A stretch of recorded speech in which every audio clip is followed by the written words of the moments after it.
Good morning, everybody. My name is Amy Valent. I was told that I've already been introduced, but I am a maternal fetal medicine subspecialist at Oregon Health and Science University. I'm so excited today to be invited to give this talk. Thank you so much to the organizers and for all of you for being interested to learn a little bit more about learning about nutrition, GLP-1, certainly that's a hot topic, but the title of my talk today is Optimizing Obstetric Care, a Nutritional Approach to Navigating GLP-1 Receptor Agonists in Maternal Health. These are my disclosures and biases. Certainly, I have a big passion about nutrition in particular, but certainly this is such a hot topic that I think hopefully everybody will be able to relate. My objectives today is to, one, recognize the complexity of obesity, food, and lifestyle behaviors.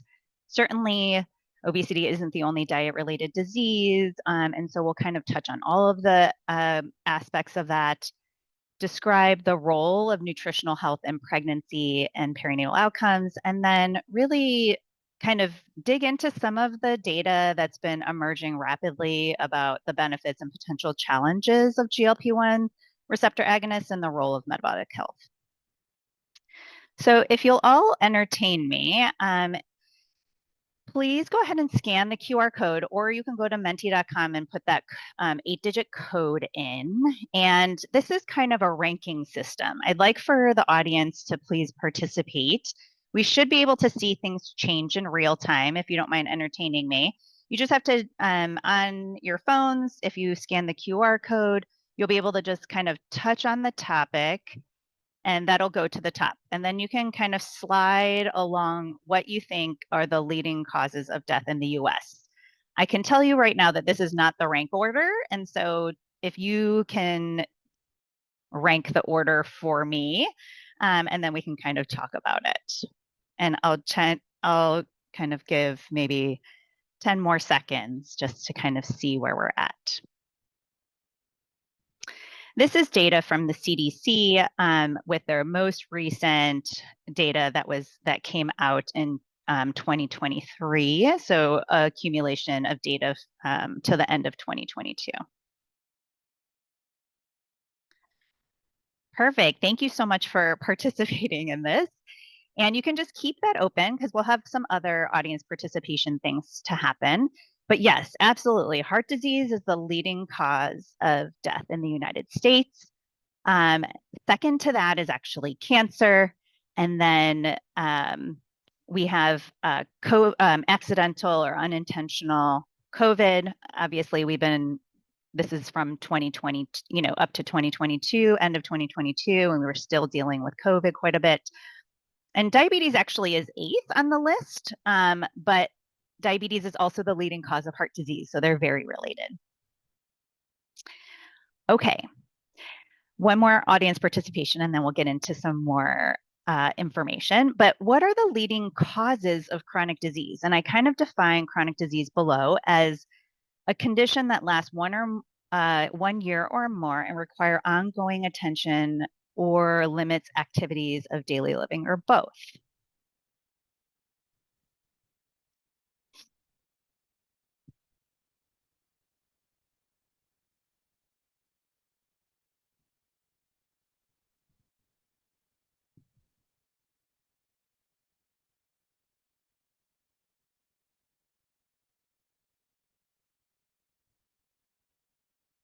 Great, thank you.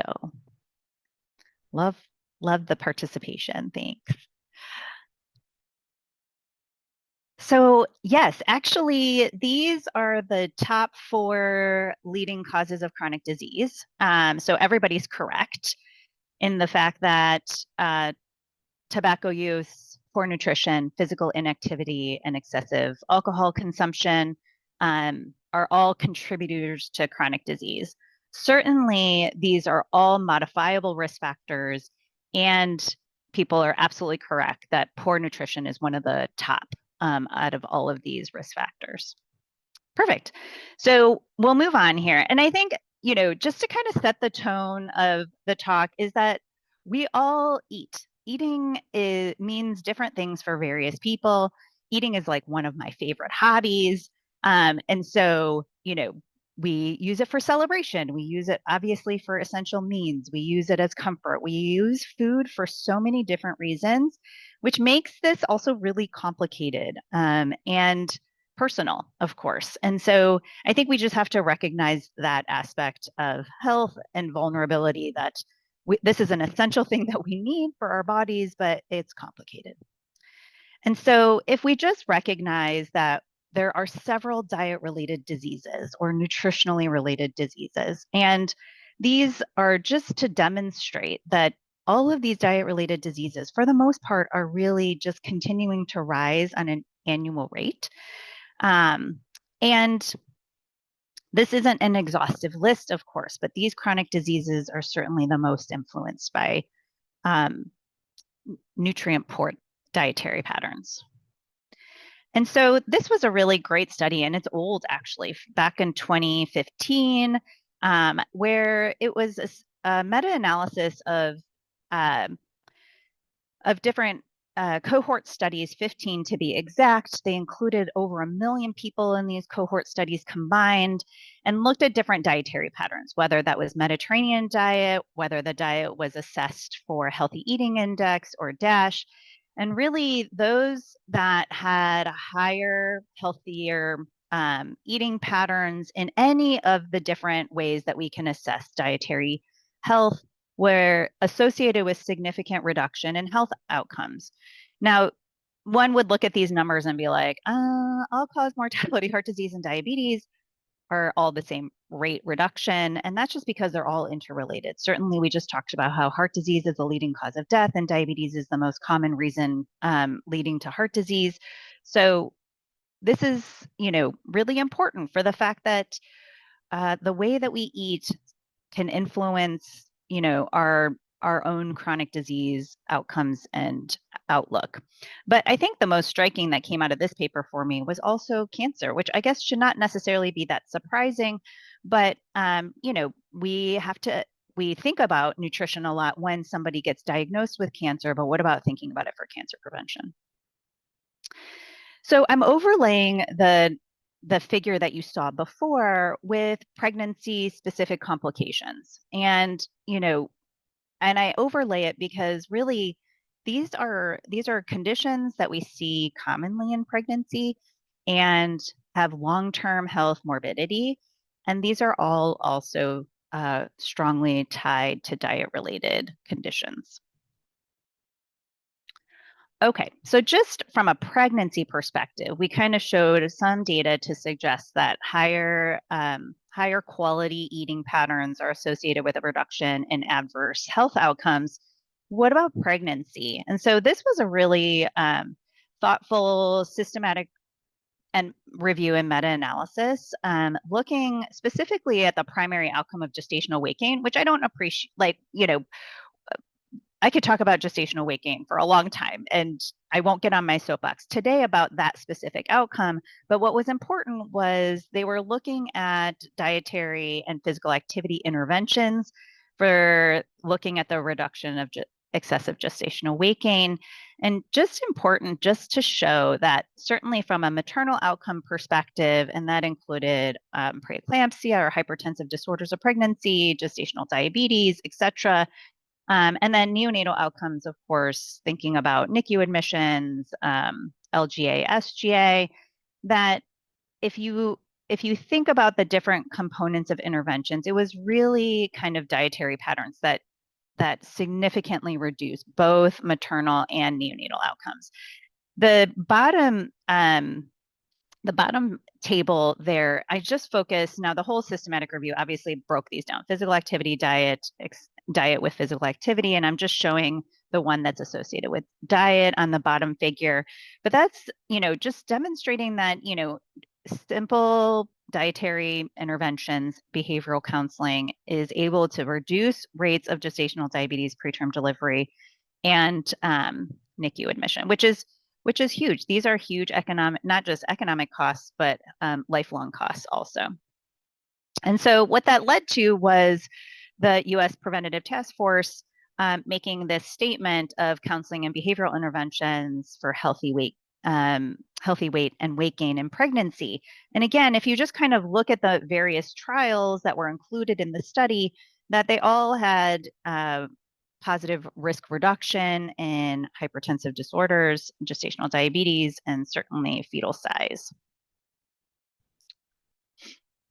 So I think it's really important just to kind of reflect on normal pregnancy physiology and adaptation before we think about manipulating it with medications, because we all know and we can all appreciate that pregnancy is truly a 280-day stress test. Now, it could be, of course, shorter for some individuals, but in general, we have to be able to go on this journey of a constant adaptation across gestation of basically every organ system that we have.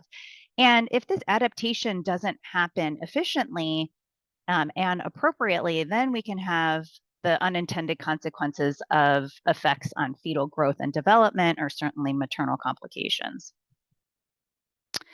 And so let's think about the developing human, though, because certainly this is what's driving the maternal adaptations to be necessary to ensure that we're developing a healthy human. And, you know, not to go into super basic science, but if we look at, humans are complex for the fact that we have large brains, and we are a different type of species than even our non-human primates. And so what is unique about us, about our large brains, but also we accrue fat in the womb, not just in our brains. And fat is really important for several reasons. We think about it as a fat reserve. It's a place of carbon and glycogen storage. It's also, where we keep our fat soluble vitamins and essential fatty acids. That initial time following birth where, we have colostrum and we may not necessarily have guaranteed food for a couple days consistently. We have fat as insulation for body heat, body regulation, and preventing water loss. All of this is really important for us as humans after we deliver as well. And of course, human brains are full of fat. We need that also. So you can kind of see on the graph here that really fat accretion starts around 25 weeks. The total water percentage in our little bodies go from nearly around 80% to around 50%. And that's starting at about 24 weeks or so. And so really, starting at about 24 to 25 weeks, we really start to have this change in human body composition. Now, protein accrual is not as significantly changing as lipid composition, but certainly then that changes our kind of fat-free mass compared to our fat mass. So we need to make sure that the fuel demand is followed by fuel delivery, right? In order to meet the fuel demands of all of these constant changing environments, as well as developing appropriate body composition, that we need to make sure that that fuel delivery is efficient. So this is very simplified, I would say, but certainly we always think about the fetus. And so we think about fetal brain needs, we think about growth and development aside from the fetal brain. And then, of course, the vehicle or the gestational carrier we have to make sure that the fuel demands are met for appropriate adaptation to pregnancy, right? So that we can't just focus on the necessity of the fuel for the developing human, but the person who's actually carrying the pregnancy, we need to make sure that the fuel availability is there to adapt to pregnancy appropriately too. And then always my favorite organ of pregnancy, but always oftentimes the forgotten organ, is the placenta. And you can see there are so many nutrient transporters that are present inside the placenta in order to allow for fuel delivery to the fetus, but also it's a crosstalk. It's a crosstalk between the fetal component as well as the gestational carrier component too. And it's not just glucose. We think about glucose all the time, but we have amino acid transporters, of course, and we have fat transporters. We know most about glucose transporters. Second is protein, and really fat transportation is not fully well defined. We're starting to understand it more, but these are so important to make sure that we can keep up with the demands of pregnancy. So just to recap the first section, certainly chronic disease burden in the US is rising with similar rising conditions recognized in pregnancy. This is not coincidental, this is related. Pregnancy is a dynamic state of constant adaptation, and we have to think about that when we think about drug safety. And then the fetus is highly dependent on the nutritional environment. Certainly, all of these things are even starting to change before somebody even recognizes they're pregnant. And so, focusing on the preconception space, which is why this topic is actually extremely relevant, is because, of course, people who may have trouble getting pregnant and don't think that they can get pregnant now are spontaneously getting pregnant. And so we really need to think about this in the preconception space of anybody of reproductive age, but then, of course, across gestation. So kind of moving on now towards like the benefits of what we're here to talk about today is truly, we think about the benefits of weight reduction. We've developed the therapies now. Of course, the original intention was not necessarily for like weight specific, but was to improve glycemic control and glycemic regulation of these drugs. But I think talking about weight reduction is important because there's a lot of data around weight reduction.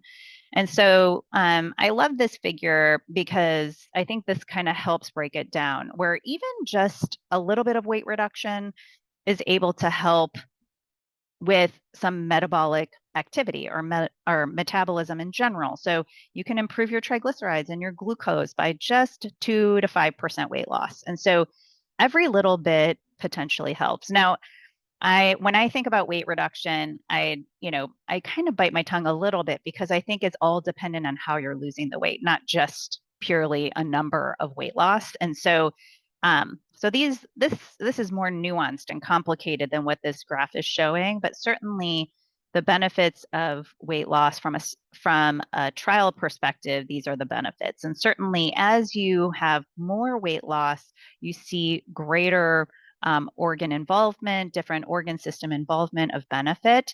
And you can see that in the 10 to 15% range of weight reduction is when we start to really see significant improvements in female infertility.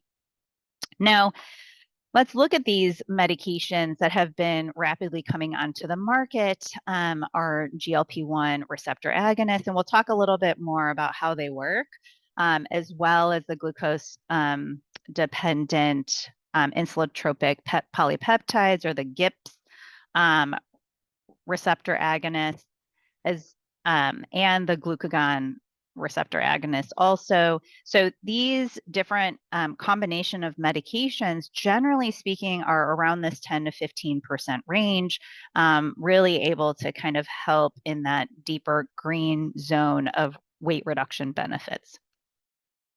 Okay. If you can write this, you should be able to just kind of free text in here, but just give me your thoughts. Like, how do you feel about these drugs right now? You can just, freely write a phrase or a word, but what is the first things that pop up into your mind about how you feel about these medications? Do you feel good about them? Do you feel anxious? You're skeptical? Are you? Yeah, this is great.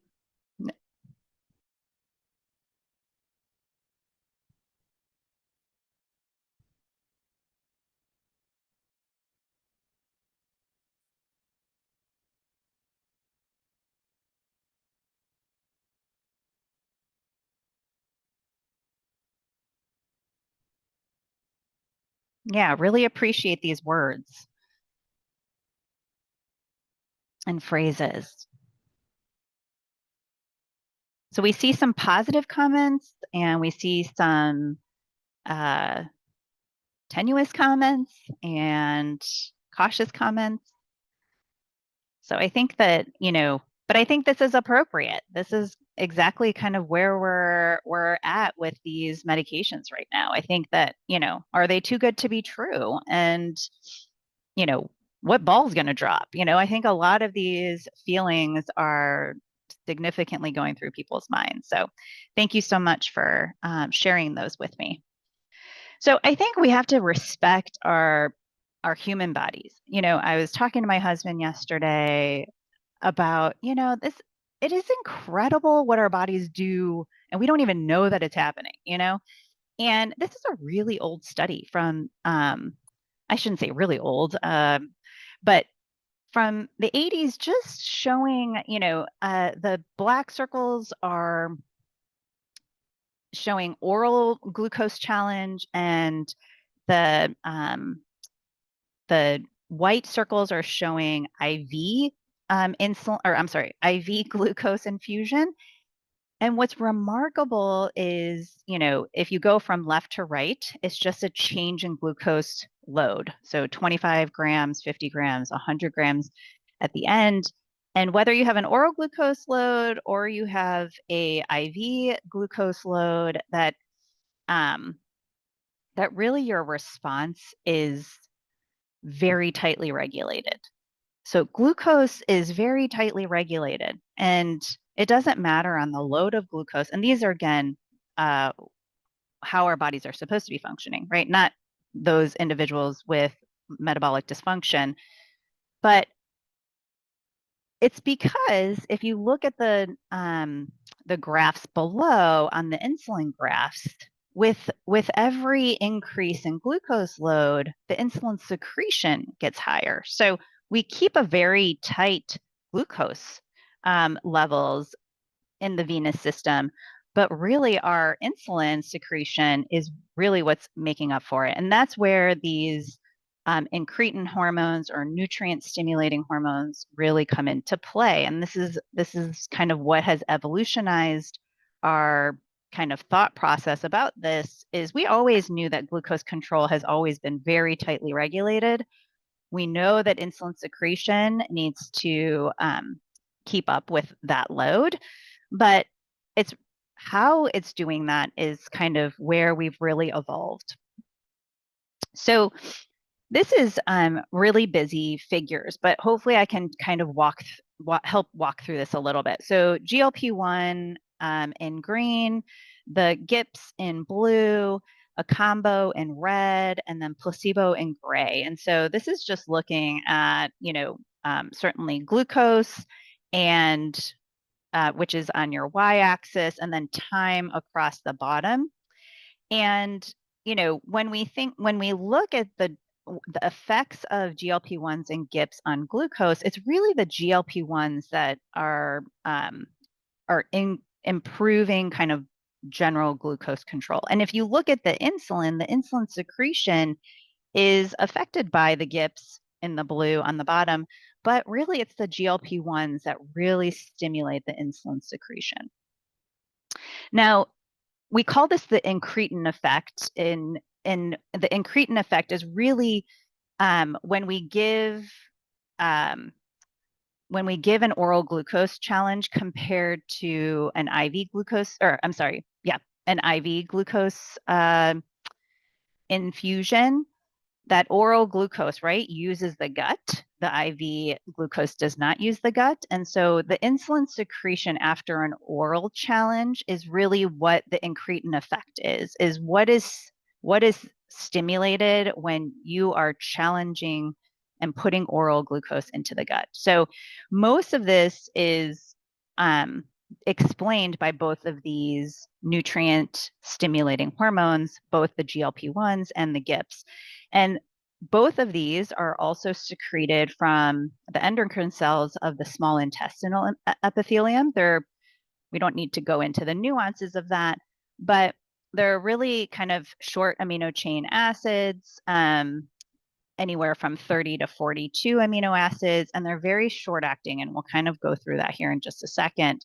But neither of them really have an effect until there's a glucose stimulus. So without a glucose stimulus, these are not necessarily present or need to get stimulated to get released from the intestinal system. So it's really a glucose challenge that is necessary for that. And so the insulin response is 2 to 3-fold after an oral intake, and we attribute that to this incretin effect of this gut stimulated challenge.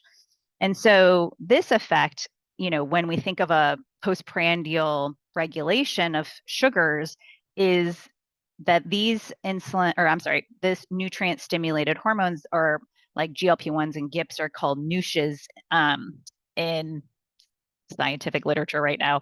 But they account for like 70% of the insulin secretion, which is such a substantial number.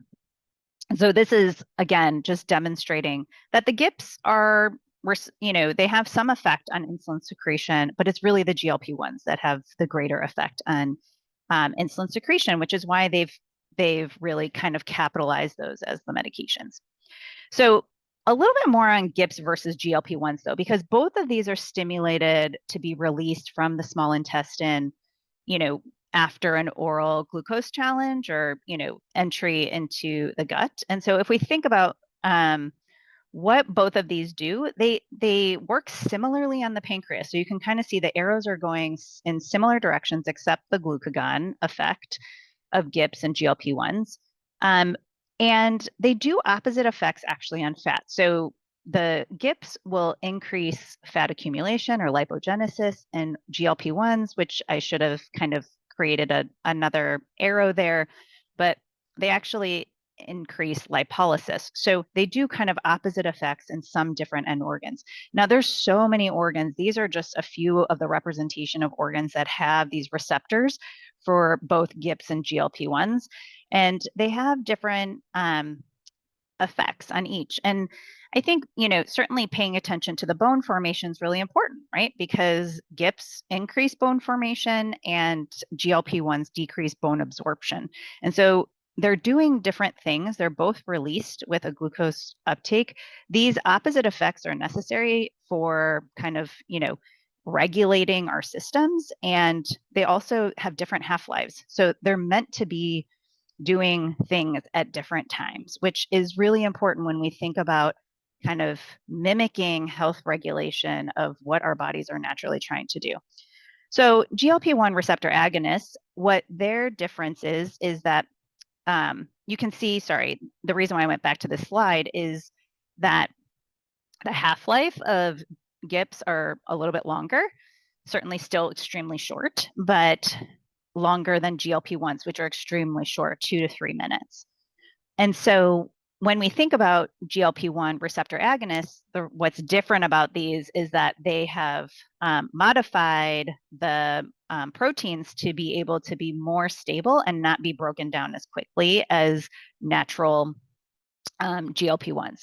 So what GLP-1s, you can kind of see here as a summary of what GLP-1 receptor agonists have been demonstrated to do in clinical trials and clinically. So they work certainly on the fat tissue, from a muscle perspective. Certainly the most important from a diabetes perspective has been on the pancreas, and that's been the primary focus. And now more data coming out on the cardiovascular benefits.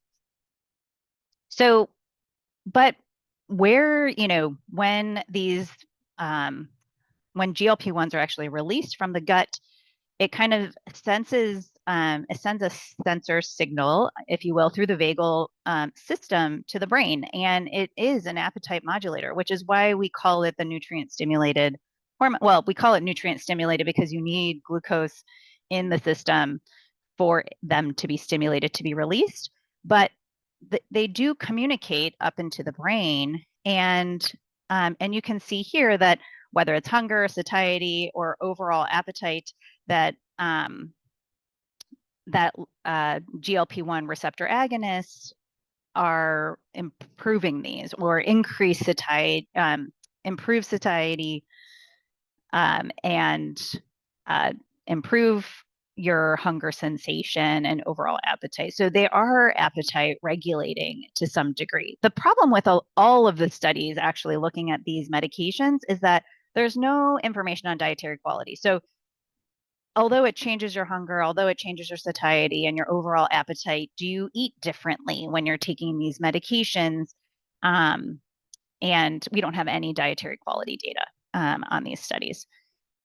The other aspect that's really come up on the social media and news recently is the fat-free mass loss fat-free mass loss associated with these medications. And this is not supposed to be where you can read very clearly on it. It's mostly, these are all various studies looking at GLP-1 receptor agonists, and the kind of the x-axis going across is looking at percent of fat-free mass lost. So the more you are going off to the left, or I'm sorry, to your right, then the higher percentage of fat-free mass loss. And so you can see that there's quite heterogeneity between the studies that demonstrate what is happening with fat-free mass. And so I think what's important is just thinking about intentional weight loss for people. Intentional weight loss, in almost every intervention of weight loss, you will demonstrate some fat-free mass loss. So this is not unique specifically to GLP-1 receptor agonists, but you can see this from, certainly in any sort of intervention where you, whether it's other medications that are intentional for weight loss or bariatric surgery, et cetera. And so when we think about fat-free mass, you can, if we look at, kind of figure A on the top there, that fat-free mass is basically fluids, organs, and body tissue. And skeletal muscle mass makes up about 50% of fat mass. So the important thing is that skeletal muscle mass is extremely important for metabolic health. So if you lose a lot of skeletal muscle mass, that's not good. That has actually long-term health implications. And so the problem with all of these studies is that if you have skeletal muscle mass loss, it's really because of muscle protein breakdown. And that hasn't really been sussed out well in these studies, is looking at what percentage of the fat-free mass is skeletal muscle mass loss, because that certainly is going to have implications on physical frailty, as well as, certainly metabolic health in general off of these medications too. And so there's, again, no data on also preserving it either, and of your fat-free mass, along with kind of that muscle function that we were talking about before. And so the figure B is just looking at the effect of weight loss induced by GLP-1 receptor agonists based on anti-obesity medications. These are the different ones. The tirzepatide is the combination GIP and GLP-1 receptor agonists. So, and I guess the other thing to just keep in mind too is that people of higher weight also have more fat-free mass. So the question is, of course, if people of higher fat mass, they also have higher fat-free mass. So is that harmful or not? And so the big question, especially for us in the pregnant world, is the discontinuation and the known weight gain that occurs with discontinuation. So this is from the step 4 randomized control trial, just looking at since the time of run-in and discontinuation versus continuation of the medication, what does the change in body weight look like? And you can see, here very nicely that there has been lots of studies that have documented certainly the weight gain, regain after discontinuation of these drugs.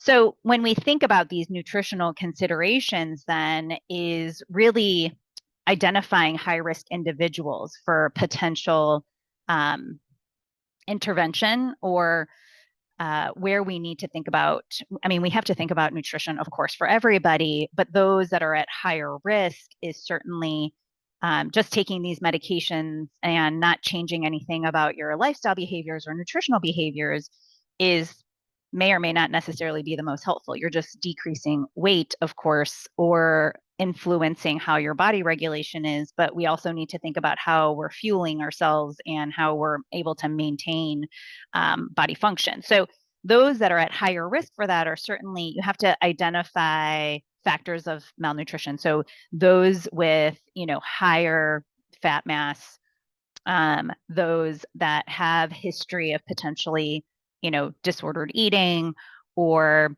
those that had issues with GI absorption or problems even before starting on these medications. Certainly, from the if somebody already has unintended weight loss going, that's something else to like factor in, of course. And those that have nutrient poor eating habits, even prior to starting these medications, we have to really think about, again, nutrient distribution if we're not getting those anyway. And so, and all of these drugs and all of the trials show GI related side effects, whether that's nausea, vomiting, constipation. And so those that have greater GI side effects, of course, are at a more nutritional challenge. And the degree of appetite suppression is very variable also. And so those that have more significant appetite suppression, we really need to be mindful of that, because again, it doesn't, just because you're eating less, if what you're eating is not nutrient dense, we're also not necessarily helping you, right? So we have to really think about those that and how this is affecting how people are eating. And then the variability on weight loss amongst individuals is also very heterogeneous also. Those that are using it for more of a type 2 diabetes intervention, generally we see less weight loss than those without the metabolic condition. So, looking to see what the weight loss situation looks like too is also really impactful.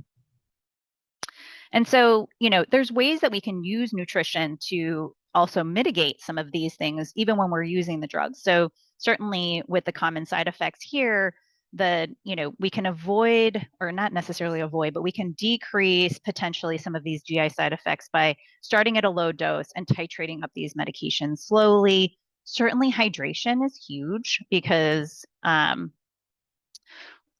it strongly influences how we can tolerate some of these medications, and certainly the downstream consequences of, dehydration and all of that. So being very intentional and making sure that people are being conscious of hydration. And then of those that are either having diarrhea or constipation, kind of using nutrition as a tool to be able to kind of help them mitigate some of these side effects. So whether it's diarrhea and we want to increase fiber, or both situations, increase fiber in the sense that we want to keep a healthy gut, right? We need to keep some of those health microbes in there. And so some people will be like, why would you want more fiber with diarrhea? And it's, you also want to use bulk as well. And so, and again, keeping the gut microbiome healthy and happy too.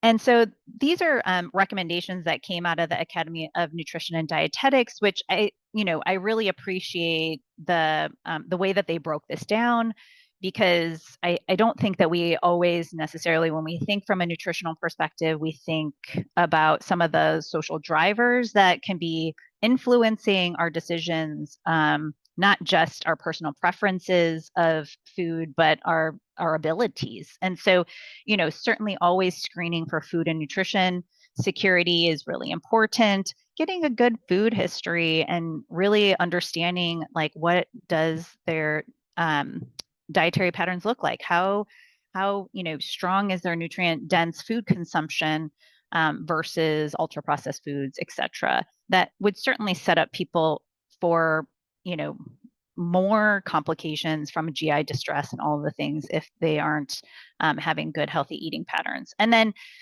the question about, well, if we're losing fat-free mass, and of course protein is involved in that, can we bulk up with protein and prevent some of that fat-free mass loss? And that question hasn't been answered at all.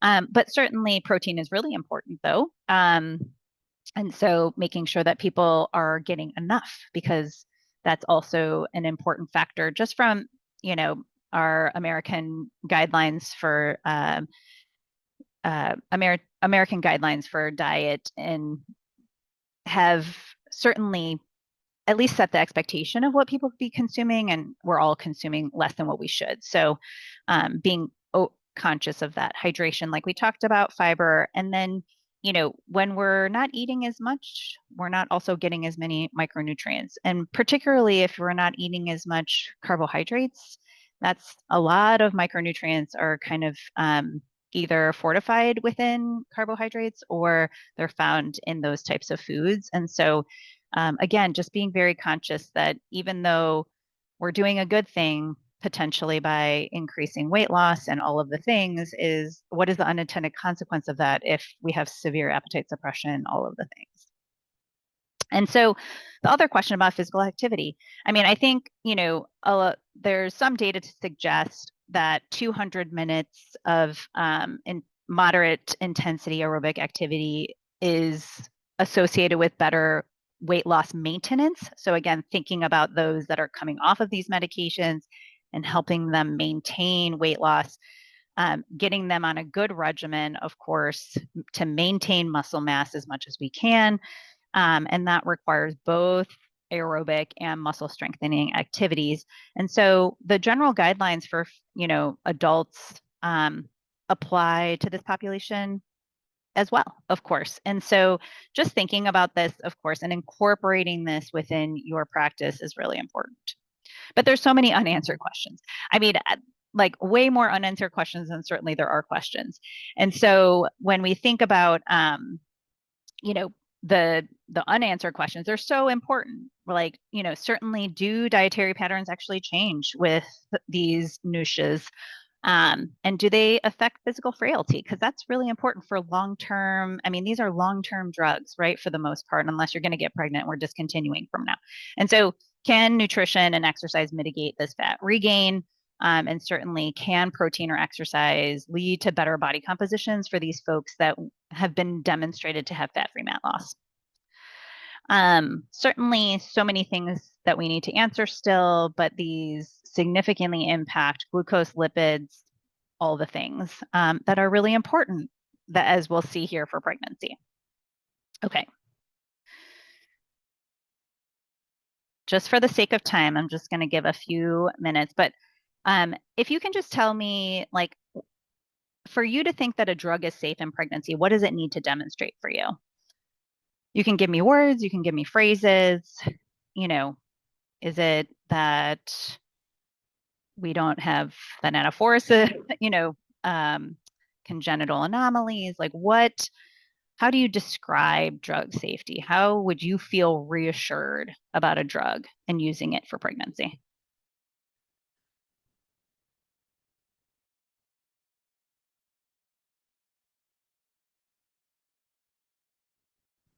And that's okay. We have 0 on the table right now, but does it cross the placenta? Love it. No harm to mom or baby. No side effects. Love these.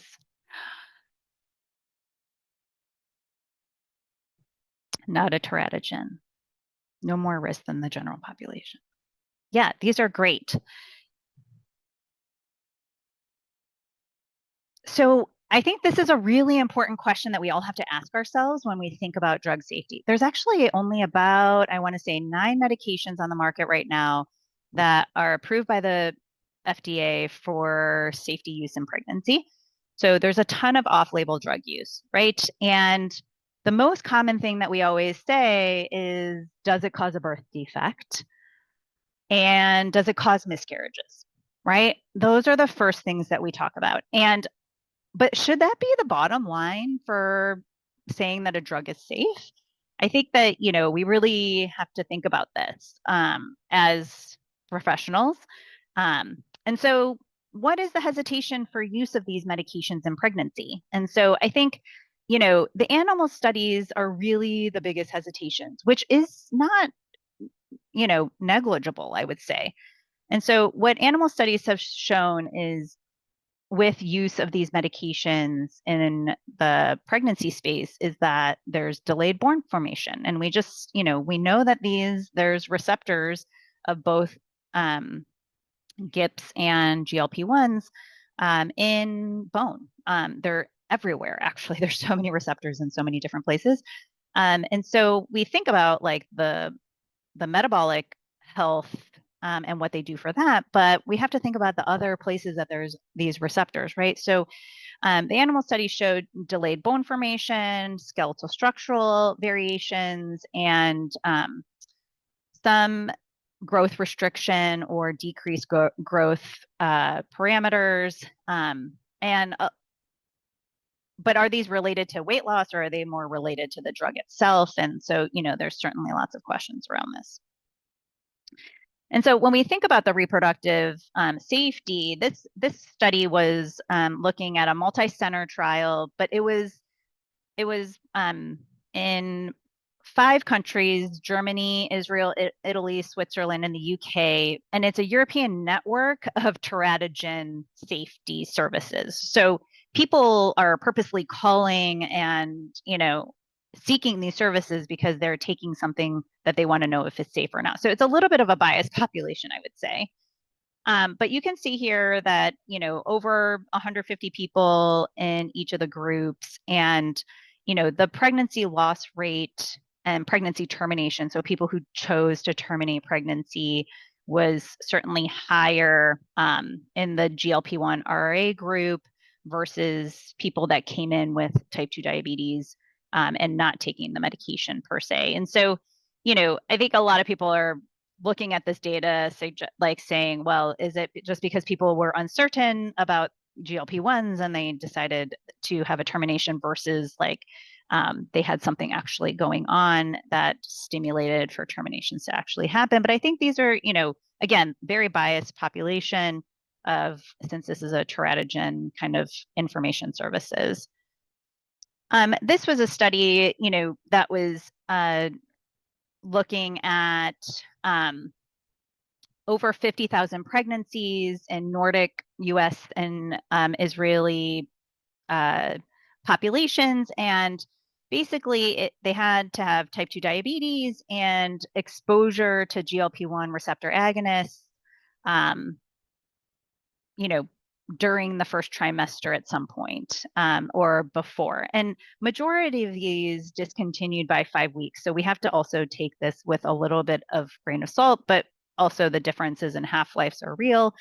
And you can see at the top in A, those are just like the pooled prevalence of having a major congenital malformation, and the GLP-1 receptor agonists were somewhere around the 8% range. If we specifically look at cardiac malformations, not probably statistically higher than what the general population is. If we look at, again, malformation risk specifically, that there were no statistical differences between those that were exposed versus non-exposed per se of these different medications, anti-diabetic medications, GLP-1s in particular. If we look at those, really no significant major differences in those malformations compared to people with type 2 diabetes. Again, the underlying population here is type 2 diabetes. This was an interesting study that came out recently that was a retrospective study of people that were over 18, and it was a collaborative network of exposure within 2 years of pregnancy. And so I'm showing only the 12-month data because if you actually look at 3-month data, 6-month data, 24-month data, the effect size is actually not that different. The confidence intervals do change slightly, and it looks like the 12-month data look to be the most, those in the most significant range. They were matched, the GLP-1 receptor agonists, to the unexposed. They were matched for age, race, ethnicity, and history of comorbid conditions, and showed certainly a reduction in gestational diabetes type 1, A1s, and then certainly preeclampsia risk, which is, again, thinking about this, they had a prescription. They may or may not have filled it. So there's, that limitation. Additionally, these people were certainly seeking for help, at different points prior to pregnancy. And we know that preconception help also improves outcomes amongst people who either have metabolic disorders or that have obesity. So, we have to take these a little bit with a grain of salt, but at the same time, these are data that are now coming out that are showing some potential positive benefits of these medications being introduced prior to pregnancy. And then, of course, right now, we don't have enough data to know. I mean, really, the human studies are case reports only, which makes it challenging. And so the recommendation right now is to discontinue for pregnancy. When is always like the common question that I get. And it's a little bit challenging because they all have different half-lives. And so, of course, the general stop bang rule was 3 months before, because at least no matter what kind you're taking, and if we didn't know what type of drug you were taking, that was safe. So it's variable, and focus on the half-life, and you can kind of make some judgments from there. This was, a nice narrative review in the green that just kind of went through a flow diagram to help individuals that are taking care of these patients of how to kind of consider discontinuation and how to refer appropriately to get good information for your patients. So this is the end. I'm nearing the end, and I just would like for us to think a little bit bigger, because I think certainly these drugs are amazing, and I think it's only the beginning, honestly. And so, but we can't also, pregnancy is bigger than just influencing one aspect of our metabolic system. And so we have to think about all of the other aspects that influence the environment that our future offspring are going into. And so, yes, chronic disease is so important, and we need to address that. And nutrition and exercise are things that, regardless of what your size is always going to make you function better, right? And so high nutrient density eating patterns, physical activity, and exercise, those are things that no matter what your size, we can improve the way we function by, fueling it correctly and moving our bodies. And so we have to think a little bit bigger than just what we're modifying. And then just thinking about pregnancy as an early determinant. Certainly, this is a vicious cycle that we want to stop at certain points if we have access to our patients at different life stages. And so really, thinking about this from the perspective of improving small things all the time can lead to long-term longevity. So hopefully drug takeaways is, I hope that we can think about drug safety as more than just a teratogen or just the teratogenicity of drugs, and that we think about the long-term health, right? Sometimes we might not know that something's affecting the offspring after they're born. They're way out of our system until they get pregnant, potentially. And so we have to just kind of think about drug safety in a long-term perspective, and certainly thinking about chronic disease in all life stages. And hopefully we can think bigger together. Thank you so much. Sorry, I'm not sure how much time I left for questions, but happy to. You have 5 minutes, and I put a couple of the questions in the chat. So thank you very much for your presentation. And one of the questions that's in the chat says, looking forward to this session, wondering if guidelines such as necessitating a diagnosis of type 2 DM before initiating treatment varies in those considering pregnancy. And that's one of the questions. Yeah, it's a good question. I mean, I think,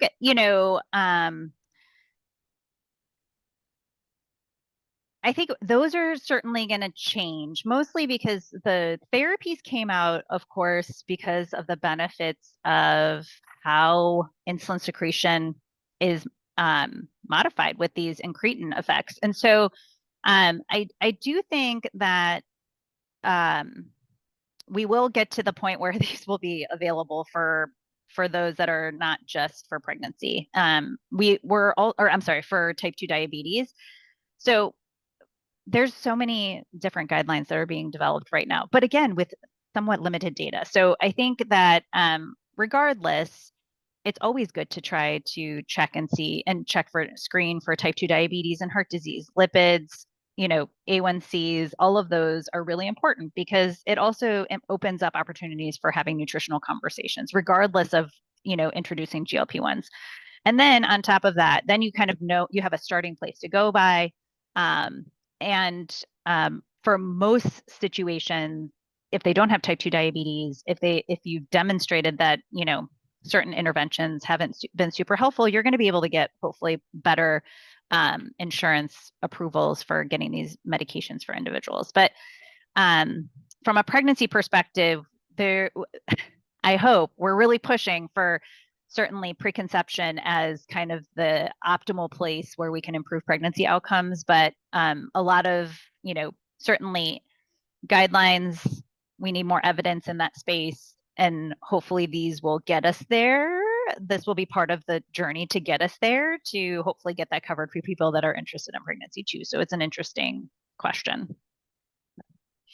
And I think we have time. We have 2 minutes left, and we have one more question that we could probably go to. It says, what has been the effect on fertility, like unintended pregnancies? Yeah, it's a good question. So, what GLP-1s has been found in the fertility literature is that it has been shown to, and again, probably because we're in that like 10 to 15% weight loss area with GLP-1s, that it does improve rates of spontaneous fertility, but it hasn't actually been shown. Again, these studies are so limited that, I think more will definitely come out. And talking to our fertility partners, there's so many studies going on right now in the fertility world, but from an ART perspective in pregnancy, that hasn't actually changed a whole lot in that realm, but spontaneous pregnancies that has helped fertility. So yeah, very interesting to see where this goes. Well, thank you, Dr. Valent. I appreciate and we enjoyed your talk. The slides are amazing.